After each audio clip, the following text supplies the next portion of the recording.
Thanks for staying with NDTV. You're watching the Wednesday edition of the World Report.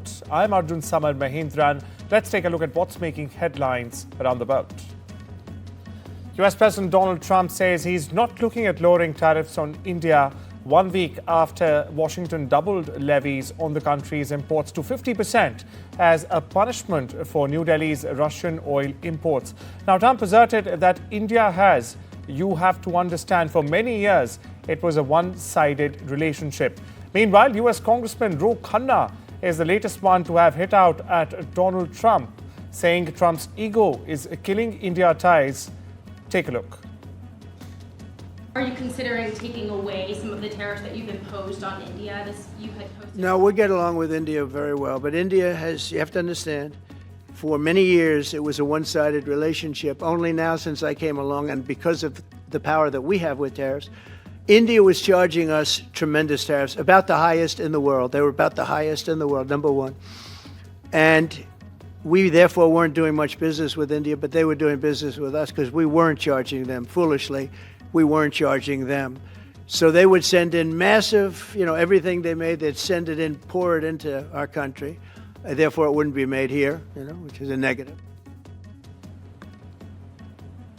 30 years of bipartisan work to strengthen the U.S.-India alliance. He has imposed a 50% tariff on India, higher than any other country other than Brazil. It's a higher tariff than the tariff on China.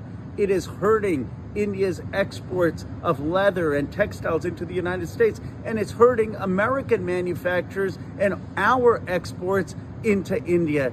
It is also driving India towards China and towards Russia. Now, why is this happening? For very simple reasons. Prime Minister Modi refused to nominate Donald Trump for a Nobel Peace Prize. Well, Pakistan did. And India has said that the border dispute with Pakistan is an internal matter, refusing to give Donald Trump credit. Well, that was Ro Khanna, who's just joined a list of many ex-White House officials as well as US politicians in slamming Trump's tariff tirade. Meanwhile, my colleague Kate Fisher gets us more from Ground Zero. Speaking to reporters in the Oval Office on Tuesday, US President Donald Trump said the US gets on very well with India. But he reiterated his charge against the country over tariffs, saying that for many years it had been a one-sided relationship, saying that New Delhi has imposed, quote, tremendous tariffs on US imports, he said about the highest in the world, while American markets were open to Indian goods. And as an example of what he describes as unfair trade, he used the US motorcycle company Harley Davidson, saying that the iconic US brand couldn't sell in India because of a 200% tariff on motorcycles. So Harley Davidson built a plant in India and now it doesn't have to pay tariffs. He said that is the same thing as us. Now, the US tariffs on India came despite months of negotiations, with US trade negotiators saying they were exasperated with India's protectionist policies.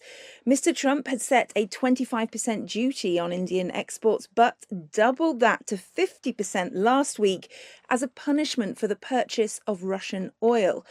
Now, the US is India's biggest export market, and those levies have hit more than 55% of goods.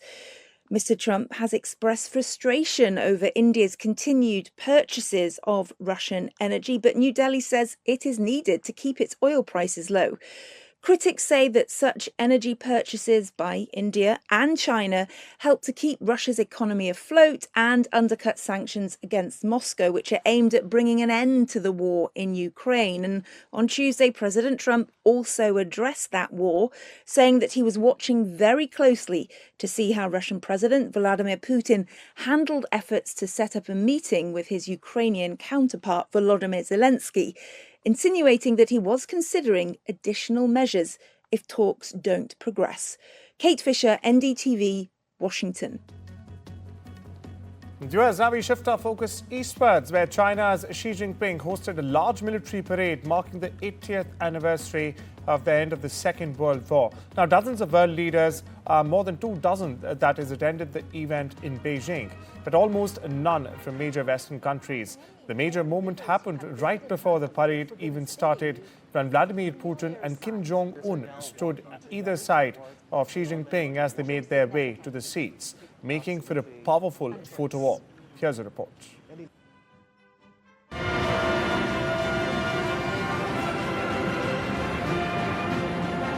Beijing is flexing its military might and its anti-West alliances. And Wednesday gave China the perfect opportunity to do so, as it marked 80 years since Japan's defeat in World War II with a parade through Tiananmen Square. Among the 26 heads of state attending, the star guests included Russia's Vladimir Putin, North Korea's Kim Jong-un, and Iran's Masoud Pezeshkian. Analysts are calling it an axis of upheaval, a bloc whose cooperation has already reshaped battlefields in Ukraine and the Middle East. And now Beijing is taking center stage, presenting itself as a rival to the Western-led global order. Western leaders were almost entirely absent. The only European leaders present were from Serbia and Slovakia. Laser weapons, nuclear ballistic missiles, and giant underwater drones were among the new weapons China unveiled. For Xi Jinping, this is about rewriting history and the future. Beijing insists China and the Soviet Union were the main forces in defeating fascism. In Xi's telling, the US and Europe barely exist in that story. At the Shanghai Cooperation Organization summit in Tianjin just days ago, Putin hailed Xi as a dear friend. A new deal will raise Russian gas exports to China by 16% a year, an economic lifeline for Moscow under Western sanctions. Even Indian Prime Minister Narendra Modi has signaled a thaw with Beijing after the US slapped 50% tariffs on Indian goods for buying Russian oil. For Beijing, timing is everything. The spectacle comes just weeks after what Chinese commentators mocked as a lackluster US parade on Donald Trump's birthday. Analysts say China wants to show Washington that if America does parades, China can do them bigger, better, and more powerful. The push is for self-reliance, a great wall of steel designed to counter not just Japan, not just Taiwan, but any Western force that challenges Beijing. And as Xi Jinping welcomes Putin, Kim, Pezeshkian, and others in Beijing, one message rings out. The West may have written the old order, but China is aiming to write the new one. With Ridhima Kedia, NDTV World. Meanwhile, China Radio International's Anil Pandey joins us for more on this very important development in the East that in fact also has a ripple effect all across in the West, in Washington, with Donald Trump, Mr. Pandey, alleging that Xi is, in fact, conspiring with Russian President Vladimir Putin and North Korea's Kim Jong-un against Washington. What's the larger geopolitical play here? We saw that iconic image of Xi flanked with Putin and Kim Jong-un on either side. What's behind the unsettledness of the American president, Mr. Pandey? It's a big message, actually, China has given. As we know that China has hosted a massive military parade along the Chang'an Street here and in central Beijing, and showcasing that country's latest and most advanced weapons that on its 80th military parade, the victory parade. So definitely the North Korean leader and the Russian president and the Chinese president, all the three big leaders were here. So this is the big reason, I think, this American president Donald Trump has tweeted just a while back that he's furious of this kind of gathering, because he wasn't maybe assuming, or he wasn't aware of, this scale of military parade could happen. Definitely they understand 10 years ago, China when hosted the 70th anniversary of that victory parade, but that was not that big scale. But right now what we are seeing, the new world order is being written, as you mentioned, because we have witnessed recently the SCO meeting concluded, where world leaders were present, including Prime Minister Narendra Modi, where Modi and Xi and Putin has tried the triangle we can say that all the three leaders were together, which world have seen in a different world order. Because as we know, the American Americans has been dominating the world since long time. So this is also the big reason that Donald Trump must not be happy with this kind of parade and this kind of gathering here in Beijing. As we have seen, China has showcased big military weapons and also the aircrafts, anti-ballistic missiles that can hit up to the 12,000 kilometers, that can literally hit anywhere in the world. So definitely not only China is an economic power, but also military power that Western world is watching, keenly watching on this parade, and also have seen how Russia, China, and India, the three giant power in Asia and near Europe, can work together. If they are all together, join hands together, this will be a big headache for America and Western hegemony. As we know that Trump doesn't like that kind of attitude. You know, he time and again he says his attitude is not stable, or definitely sometimes he said something and he follows something else. For India, right, for example, purchasing of Russian oil, he wasn't happy with India. Definitely, India has starting purchasing more oil because of America. America wanted India should buy more oil, but now America is not happy, and definitely India has its own national interest. So India is going to follow. So now we are seeing China, India, and Russia, three big pillars and big economies and big military powers are coming closer, coming together. So this is a big thing. Well, thank you so much for unpacking that for our viewers, Mr. Pandey. And of course, we'll keep an eye out on the latest developments coming out of both Washington and the East here. Now, moving on and shifting our focus, where Chinese President Xi Jinping presided over a massive military parade in Beijing's Tiananmen Square to commemorate the end of the Second World War. He in fact also said that China's rise is unstoppable while unveiling new weaponry, as Mr. Pandey was just explaining in Beijing. Meanwhile, across the northern border in Eurasia, Russian President Vladimir Putin thanked Kim Jong-un on Wednesday for North Korean soldiers courageous fighting against Ukrainian forces. He said, and I quote, "At your initiative, as it is well known, your special forces participated in the liberation of the Kirk's region. Your soldiers fought courageously and heroically." Over in Afghanistan, the country is in fact in the grip of yet another tragedy. That's right, a series of powerful earthquakes have yet again reduced entire villages in the Kunar province to rubble. A fresh magnitude 5.2 aftershock has struck eastern Afghanistan just 2 days after a powerful 6 magnitude quake in the same region killed more than 1,400 people and injured at least 3,000 others.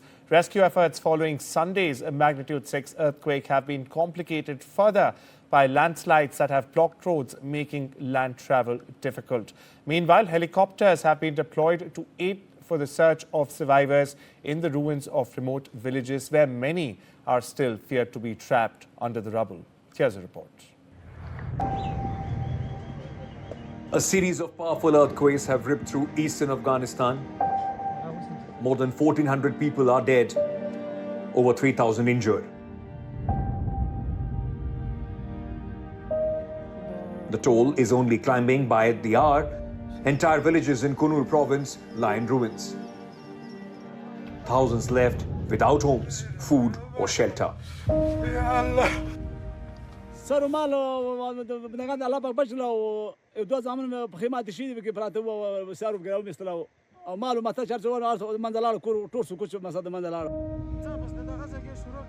6.0 magnitude earthquake struck as families slept on Sunday night.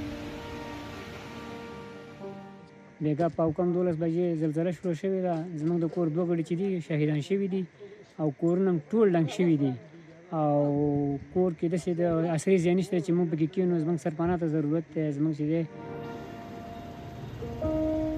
Helicopters are lifting survivors to hospitals, but the mountains, destroyed roads and collapsed bridges have cut off many communities. دا ویل اوس امکان لري چې څونه شهیدان دي او څونه زخمیان دي. البته دا درته ویلی سم چې موږ یعنې د پیښو سره د مبارزې امادګۍ ملي ادارې ټیمونه دغه کونړ ولایت ټیم او پخپله د پیښو سره د مبارزې امادګۍ ملي ادارې لوی رئیس نورالدین ترابي صاحب د کابل څخه دلته راغلی دی چې سهار راغلی دلته کمیټې تشکیل کړلې چې په کمیټو کې د صحت کمیټه ده، د شهیدانو د انتقال کمیټه ده، د زخمیانو د انتقال کمیټه ده. Taliban is pleading for urgent help. Britain has pledged £1 million. China and other countries have also offered aid. India too has stepped in. Foreign Minister S. Jaishankar said he spoke with his Afghan counterpart, conveying condolences and confirming the delivery of 1,000 family tents in Kabul. Another 15 tons of food aid are being sent to Kunur, with more supplies leaving India. But the United Nations warned the devastation could reach hundreds of thousands. This is a crisis within a crisis. We cannot afford to forget the people of Afghanistan who, as I've said before, are facing multiple crises, multiple shocks, and resilience of the communities has been saturated. A nation battered by drought, mass refugee returns, and crippling aid cuts now faces fresh devastation. In Kunur's shattered villages, grief runs deeper than the rubble. Families burying loved ones, clinging to hope that help will arrive in time. With Ridhima Kedia, Bureau Report, NDTV World.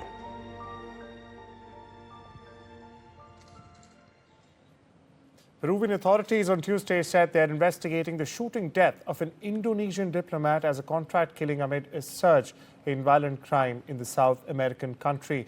40-year-old Zetro Leonardo Purba, who worked at the Indonesian embassy in Peru's capital, Lima, was shot 3 times Monday evening as he arrived on a bicycle to his apartment building. Authorities, meanwhile, say Purba was taken to a hospital but was later declared brought dead. However, officials did not immediately provide a motive for the shooting, but Interior Minister Carlos Malaver told lawmakers that the attack was a quote-unquote contract killing, adding that nothing was stolen. Meanwhile, Peru's Ministry of Foreign Affairs has said that the homicide will be thoroughly investigated and all necessary assistance and protection will be provided to Indonesia's ambassador and the embassy staff. Across the northern border in America, survivors of abuse from Jeffrey Epstein and Ghislaine Maxwell met with lawmakers on Capitol Hill, putting further pressure that is on Congress to act to force for more disclosure of the case. Now, a group of both Republicans and Democrats on the House Oversight Committee itself will meet with the survivors Tuesday afternoon. Now, the committee has been conducting an inquiry into exactly how deep the Justice Department handled Epstein, who died in a New York jail cell in 2019 as he faced sex trafficking charges. Meanwhile, several survivors are also expected to join a rally on Wednesday, as well as a news conference with lawmakers who are pushing for a legislation that would, at the end, force the Trump administration to release the case files. Listen in. Jeffrey Epstein is dead, but his hurt and his harm is alive and well in the daily experiences of these survivors. Maxwell is incarcerated, but it is these survivors, these victims, who are still very much in jail. And they are deserving of transparency, of accountability, and of healing. And with that, it's time we slip into a short break. Much more lined up on the other side. Don't you go anywhere.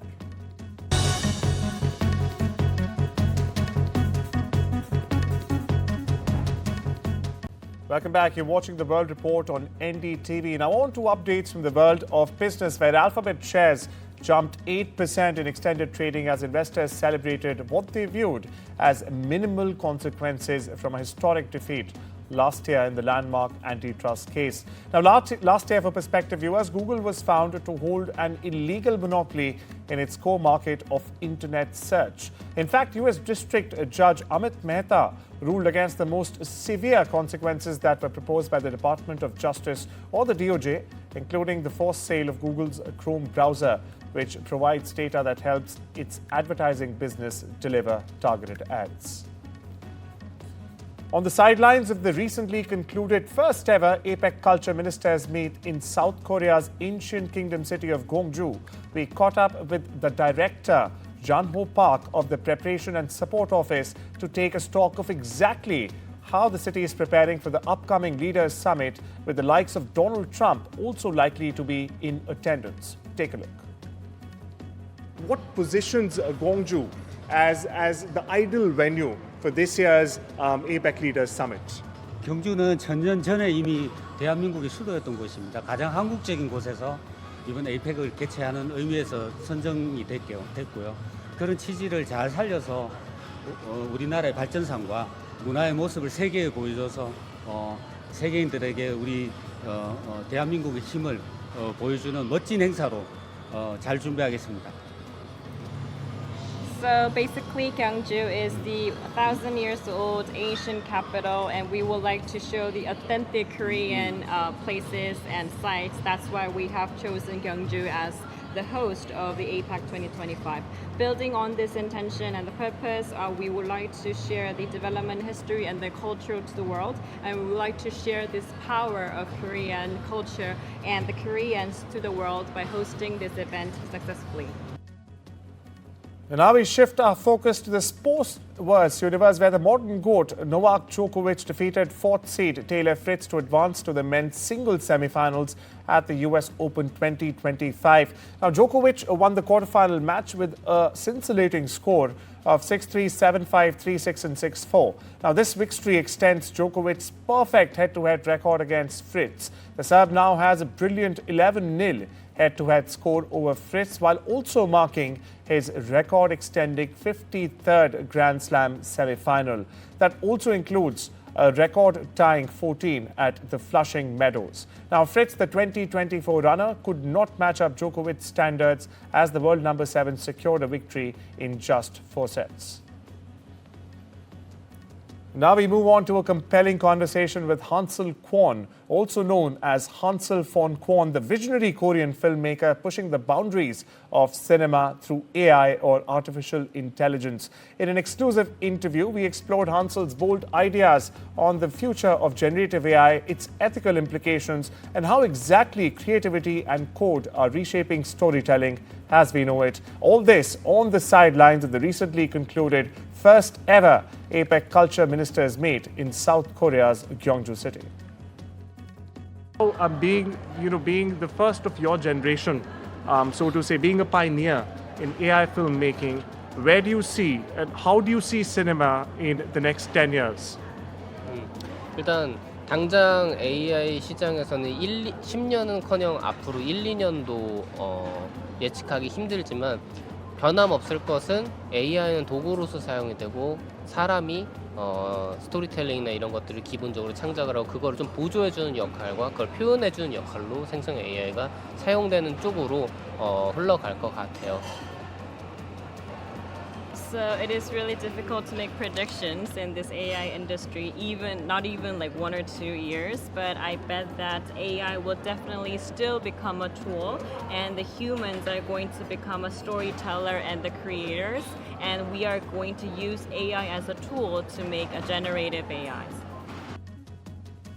From South Korea, we shift our focus westwards to the US, where a jury gave Cardi B a quick and absolute victory Tuesday at a trial in the lawsuit of a security guard who in fact alleged that the rap star assaulted her at a doctor's office during the then-secret first pregnancy.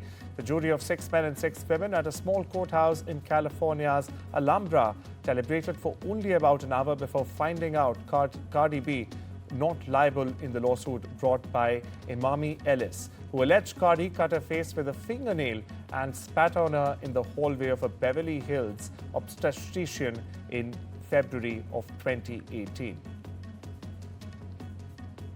And I'm not even playing around. I would, even if I'm in my deathbed, I swear to God, I will say it in my deathbed. I did not touch that woman. I did not touch that girl. I didn't lay my hands on that girl. And with that being said, this time around, I'm gonna be nice. The next person to try to do a frivolous lawsuit against me, I'm going to countersue, and I'm gonna make you pay. That's all we have on this Wednesday edition of the World Report. Take care and have a wonderful day.